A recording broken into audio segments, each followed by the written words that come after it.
welcome to Vintage Reviews. I am George, and today we are talking about a very special film, The Blob from 1958. This one was directed by Irving S. Yeworth Jr., and it starred Steve McQueen and Anita Corsott. So let's dive a little bit into the plot. I don't want to give too much away. I don't like these things to be too spoilery, but I just like to talk about the basic premise and a little bit about why I like the film. So this is about a meteor that falls to Earth, and it's carrying this mysterious creature that is from another planet, and it resembles a giant blob of jelly. And what it does is it absorbs any organic matter that it comes in contact with. And every time it absorbs something, it gets bigger and bigger. So as the film starts, there's this old scrounger guy, and he's the one that discovers the meteor. And he looks at it, and the mass comes out of the meteor and gets onto his hand. And so from that point forward, he kind of panics, and he runs off into the woods. And then at this point, we are introduced to these two teenage characters. And the one is played by Steve McQueen, and his name is Steve in the movie, so I'll just refer to him as Steve. And he's with his girlfriend, Jane, played by Anita Corsott. And they're parked in their convertible out in the middle of nowhere, kind of doing their teenage thing. And they see the meteor fall. And so they decide, oh, we're going to go check on this. And they drive out that way, and they run into the old guy that's got the blob mass on his hand. They decide to take him into town to a doctor and get him checked out. And it's kind of funny because they run into this guy, and he's got this mass on his hand, and he doesn't explain anything. He's just like, oh. I mean, it didn't get on his mouth. You know, you think he'd say, oh, I found the meteor, and this thing jumped on me, and it burns. And he doesn't say anything like that. He just is moaning, and he's in pain. And so they decide to take him to this doctor in town and get him checked out. So they go in town, and they find the doctor, and there's a nurse there. And the doctor says, okay, I'll check him out. And they leave, and the blob then attacks the doctor and the nurse. When they're outside of the clinic, Steve manages to see the doctor getting absorbed through a window, and it kind of freaks him out. And of course, he's the only one that sees it, so he's got this burden now as a character where he's got to try to convince other people that this is happening.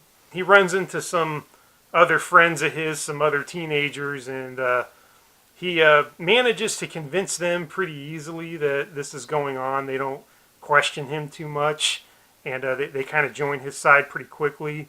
But when he goes to the authorities and he goes to the police, they don't want nothing to do with it. They don't buy it, and he's has a hard time getting anyone in authority to take him seriously.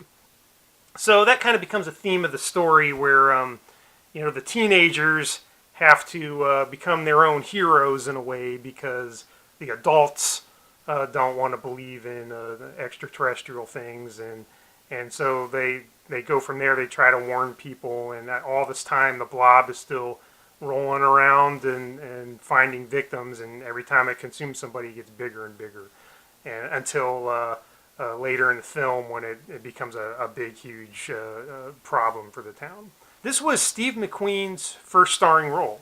I am a big Steve McQueen fan. I've been watching his films for a lot of years. I haven't seen all of them, but I've seen most of the classics. And his likeness can be found on at least 2 walls in my house. That's how much I think he's cool, and I like his work. It's funny because he's 28 in real life, and in this he's playing a teenager. Some people make fun of that. I got no problem with it. I can totally buy it. I can watch it and not be taken out of it just because of the fact that he's not a teenager in real life. You just kind of go with it, and it's fine. Doesn't bother me at all. This is interesting in the fact that it was his first film, and this was one of the things that led up to his film career. And after this, he got to do Wanted Dead or Alive, the TV show, and that led to Magnificent Seven, and that led to The Great Escape. And so this was kind of a kickoff to his career. It was the first time he got a starring billing in it. Also, it has a really awesome theme song. I can't play it but just look it up. And I'm not gonna say more than that, but Google it or find it on YouTube. It's great. It's a great theme song. Okay, so let's dive into some trivia things if we can. Like I said, this was Steve McQueen's first role, but an interesting thing about that is he was offered a percentage deal when he took this film. They were gonna. It was a low budget movie. It was only like $200,000, which even in 1958 was considered low budget. And so they offered him 10% of the profits for a reduced salary, or $3,000 up front. And he said, give me the $3,000, and did not take the percentage deal because he didn't think that this movie would do any business. Well, he was wrong. It turned out to be a huge hit. It made all kinds of money. And had he taken the 10% deal, he would have become a millionaire overnight. And instead, he took the $3,000. But I mean, if you look at it adjusted for inflation, that's like $50,000 in today's money. So I mean, that's not a small amount of money. He wanted that, and he didn't take the deal.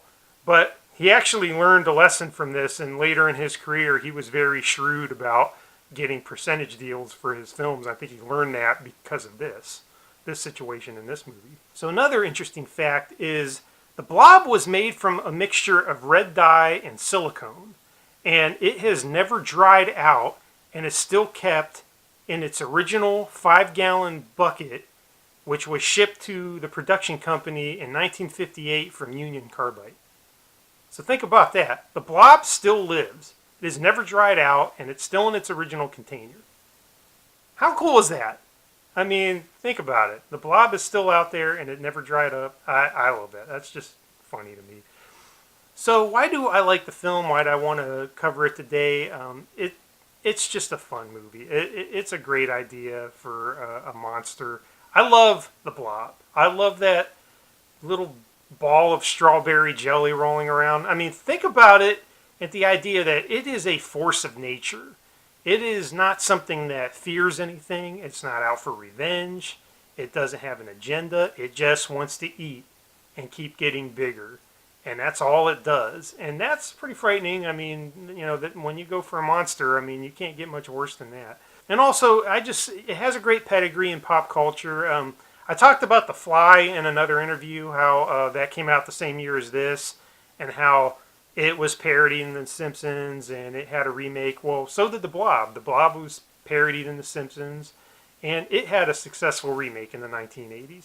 And that's actually a really good remake. I'm not a big remake guy, but I remember seeing that one in the drive-in when I think I was like 12 years old.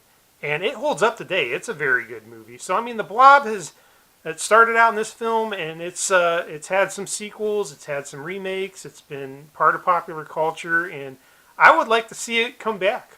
I would like to see a modern take on The Blob as a monster. Maybe not a remake again. We've already had 2 of these movies in this vein. Maybe do something else with it, but I think it could be something that we could see again. So it's a great creature, and this movie introduced us to it, and I appreciate it for that. I do want to talk about one part of it that I wanted to bring up that I find amusing. There is this scene in the film where Steve McQueen, he gets his buddies on board, and they decide they're going to fan out and try to warn people about this. And so one of his friends and a girlfriend of the friend, they're going around town, and they're trying to warn people, and they go to this house, and they knock on the door, and it's these adults having a party. And this drunk guy lets him in, and he's like, "Hey, come on in, kids. What are you doing? Come on in." And the teenage guy, he's trying to warn them. He's like, "Oh, well, you're in danger. You gotta get out. You gotta be on guard. You're in danger. There's a monster." And this drunk guy is like, "Hey, man, I didn't know you cared. Hey, everybody, look, Paul Revere is here. It's Paul Revere come to save us." And it is a ridiculous scene. It's so funny. And what caught me about it is it's been a long time since I've seen this movie. Years, probably way more than 20 years. I recently got it from the library and watched it in its entirety. And I gotta wonder, I have no recollection of that scene at all. So when I was watching it recently and that scene came, I was cracking up. I had zero memory of it. So I'm wondering if maybe that scene was cut out of the TV versions, because I only ever seen it on TV years ago. and maybe they cut it for time or something because I have zero memory of it. But it could just be because that was a long time ago and I just don't remember it. But I just had to bring that scene up. It's so funny. It's ridiculous. It's campy as heck. But just I wanted to mention that because it just cracked me up. And as a viewer today, of somebody that had a memory of this movie and thoughts of it, it was like seeing that for the first time. And I love that. That was really great. So okay, that's about it. Thanks for taking the time to tune in and watch. I really appreciate it. Had a blast covering this movie. I hope you are a fan of The Blob. If not, you should definitely check it out. And let me know if you have any thoughts in the comments. I'd love to hear what you have to say about it. And again, till the next time, have a good one.